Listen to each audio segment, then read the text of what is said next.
नमस्कार दोस्तों, मेरी आज की बातचीत का मुद्दा है 2014 के बाद और 2019 में भाजपा सरकार के सत्ता में आने के बाद, मोदी सरकार के आने के बाद मुस्लिमों का लगातार विधानसभा, लोकसभा, राज्यसभा से प्रतिनिधित्व कम हो रहा है। तो ये जो मुद्दा बन रहा है राजनीति में, टीवी में, बहस में और ये कई जगहों पर सार्वजनिक मंचों पर ये बात उठाई जा रही है कि मुस्लिम समाज अपनी जनसंख्या के हिसाब से भारतीय राजनीतिक व्यवस्था में प्रतिनिधित्व नहीं पा रहा है। दोस्तों, मुद्दा तो गंभीर है। मैं मानता हूँ कि हर समुदाय को, धर्म के लोगों को, समाज के लोगों को राजनीति में हिस्सा मिलना चाहिए। तो ये देखा जाए तो ये गंभीर मुद्दा है कि मुस्लिम समाज की हिस्सेदारी भारतीय लोकतांत्रिक संस्थाओं में कम हो रही है। तो दोस्तों, मुद्दा तो ये भी है कि क्यों कम हो रही है। इसके लिए जिम्मेदार कौन है? भाजपा जिम्मेदार है, विपक्ष जिम्मेदार है, मुस्लिम समाज जिम्मेदार है या फिर हिंदू समाज जिम्मेदार है? दोस्तों, अगर हम विचार करें इस पर तो ये पाएंगे कि मुस्लिम समाज भाजपा से लगातार दूरी बनाए हुए है। जो पार्टी 2014 के बाद लगातार केंद्र में सत्ता में है और राज्यों में वो लगातार मजबूत हो रही है, उस पार्टी से मुस्लिमों की दूरी ही उन्हें इन संस्थाओं में आने से रोक रही है। तो दोस्तों, जो पार्टी सत्ता में है उससे अगर मुस्लिम दूर हैं तो ये स्वाभाविक रूप से माना जाएगा कि उनकी हिस्सेदारी कम होगी। आप ये कह सकते हैं कि मुस्लिम समाज को भाजपा पूरा प्रतिनिधित्व नहीं दे रही है, उन्हें अपने दल में, अपने संगठन में जगह नहीं दे रही है। दोस्तों, ऐसा नहीं है। आप देखिए कि बीजेपी अगर किसी मुस्लिम समाज के व्यक्ति को किसी भी जगह पर राज्य विधानमंडल में, लोकसभा में अपना कैंडिडेट के रूप में खड़ा करती है तो ज़्यादातर मामलों में वो हार जाते हैं। तो ये नहीं है कि ये भाजपा के साथ मोदी सरकार के सत्ता में आने के बाद हुआ है, ये बहुत पहले से चल रहा है। जब से जनसंघ था, उसके बाद भारतीय जनता पार्टी बनी है, तब से चल रहा है कि मुस्लिमों का भाजपा से मेल जोल नहीं हो सका है। ऐसा नहीं है कि बीजेपी ने ट्राई नहीं किया, बीजेपी कोशिश कर रही है, लेकिन ये तालमेल बन नहीं पाया। तो दोस्तों, अब सवाल उठता है क्यों नहीं बन पाया। तो दोस्तों, इसकी वजह यह है कि शुरू से भाजपा एक दक्षिणपंथी पार्टी है या हिंदू समाज के हितों की आवाज़ उठाती रही है, और जिस तरह से विपक्ष मुस्लिम तुष्टीकरण की नीति पर चल रहा है उसका भाजपा विरोध करती रही है। और 1992 में जिस तरह से बाबरी मस्जिद गिरी, उसके बाद भी मुस्लिमों का भाजपा से मोह भंग हुआ। तो दोस्तों, जो मोदी सरकार है उसमें गोधरा कांड की भी अक्सर चर्चा होती है कि जो गोधरा में दंगे हुए थे उसके लिए मुस्लिम समाज मोदी जी को जिम्मेदार मानता है। हालांकि सुप्रीम कोर्ट भी उन्हें इससे दोष मुक्त कर चुका है, लेकिन जो एक विमर्श खड़ा कर दिया गया 2002 से लेके 2012 तक लगातार उनके खिलाफ, जब वो मुख्यमंत्री थे गुजरात के, तो लगातार ये प्रचार किया जाता रहा कि मोदी जी इस दंगों के लिए जिम्मेदार थे।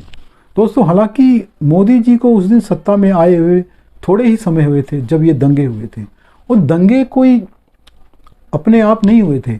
उसके लिए गोधरा में एक 59 के करीब राम सेवकों को जलाया गया था डब्बों में बंद करके। उस जो घटना थी उसकी प्रतिक्रिया में दंगे हुए थे, और दंगों को रोकने के लिए मोदी जी ने पूरी कोशिश की थी। अगर हम उस वक्त का इतिहास देखें तो हम पाएंगे कि उन्होंने जो कांग्रेस शासित राज्य थे, पड़ोसी राज्य थे उनसे भी मदद मांगी थी कि इन दंगों को काबू किया जाए। लेकिन दोस्तों, उनकी मदद नहीं की गई, और जो केंद्र ने जो आर्मी भेजी उसका समय पर डिप्लॉयमेंट किया गया, वो दंगों को रोका गया। सबसे बड़ी बात यह है कि दंगों को रोकने की कोशिश में ही अगर 1100-1200 मुस्लिम मरे तो 300-400 हिंदू भी मरे, और दंगा वहीं होता है जहाँ दोनों समुदाय के लोग मारे जाते हैं। और वो कोई नरसंहार नहीं था, दिल्ली की दंगों की तरह नहीं था जहाँ सिर्फ सिख मरे थे, हिंदू नहीं मारे गए थे। तो दोस्तों, उस दंगे के लिए भाजपा को जिम्मेदार माना गया, विशेष तौर पर मोदी जी को, और उनको 8-10 साल यूपीए की सरकार ने बुरी तरह से टॉर्चर किया। बार बार उनके ऊपर कई तरह की केंद्रीय एजेंसियों की जांच चलती रही, लेकिन पूरी कोशिश के बाद कांग्रेस सरकार इसमें कामयाब नहीं हो पाई। तो मुस्लिमों को ये भी सोचना चाहिए कि जो सरकार, केंद्र सरकार की बात कर रहा हूँ, यूपीए सरकार थी, यूपीए 1 और यूपीए 2, जो सरकार लगातार एक मुख्यमंत्री के तौर पर मोदी जी को परेशान करती रही और कुछ भी साबित नहीं कर पाई, इसका मतलब मुद्दे में कोई जान नहीं थी। और अब जब सुप्रीम कोर्ट ने भी उन्हें दोष मुक्त कर दिया है, तो मुस्लिम समाज को सोचना चाहिए कि इनका उस दंगों में कोई रोल नहीं था। चलो दूसरी बात करते हैं। अब जो मोदी सरकार है 2014 के बाद आई है, जो केंद्रीय योजनाएं चलाई गई हैं और अभी भी चलाई जा रही हैं, उनमें मुस्लिमों के साथ किसी किस्म का भेदभाव नहीं किया जा रहा है। और इसके लिए कोई भी मुस्लिम संगठन आज तक सामने नहीं आया कि उनके साथ भेदभाव किया गया है।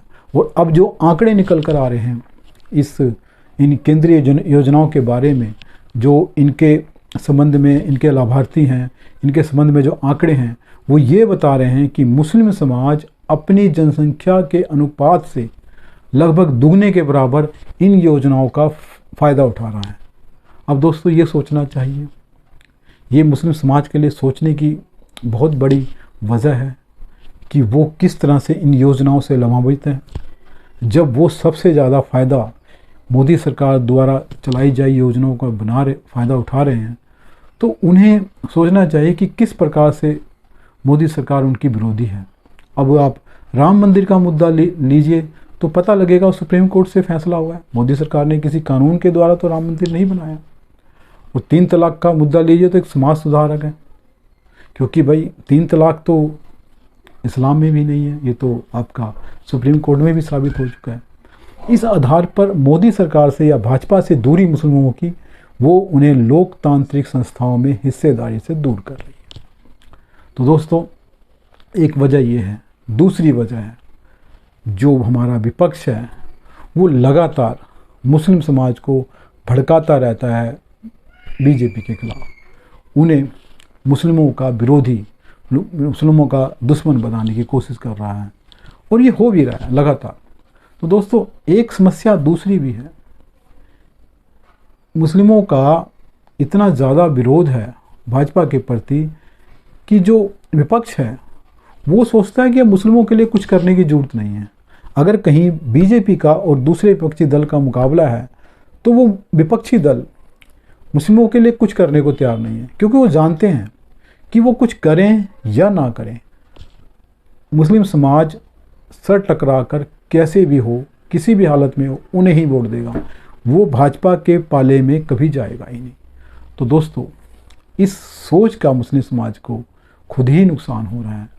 तो अगर मुस्लिम समाज पूरी तरह से विचार करे तो इस सोच का उन्हें नुकसान हो रहा है। उन्हें सोचना होगा कि जो ये सोच है भाजपा के प्रति नफरत की, उन्हें लोकतांत्रिक संस्थाओं से दूर कर रही है। वो अगर बीजेपी के साथ जुड़ते हैं तो उन्हें फ़ायदा होने वाला है, वो इस संगठन में आकर अपनी बात रख सकते हैं। तो दोस्तों, मेरा मानना है कि इस समाज को विचार करना होगा कि वो किसी का पिछलग्गू ना बने और मजबूरीवश किसी भी पार्टी को वोट ना दे। सिर्फ बीजेपी का विरोध करना है तो किसी को भी वोट दे दें, ये नहीं चलने वाला दोस्तों। इससे उनका ही नुकसान होगा। तो भविष्य के लिए इसमें ध्यान रखना होगा कि वो मेरिट के आधार पर तय करें कि किसके साथ जाना है। तो दोस्तों, नमस्कार। अगर आपको मेरा चैनल पसंद आए तो इसको सब्सक्राइब करें, वीडियो को लाइक करें। धन्यवाद।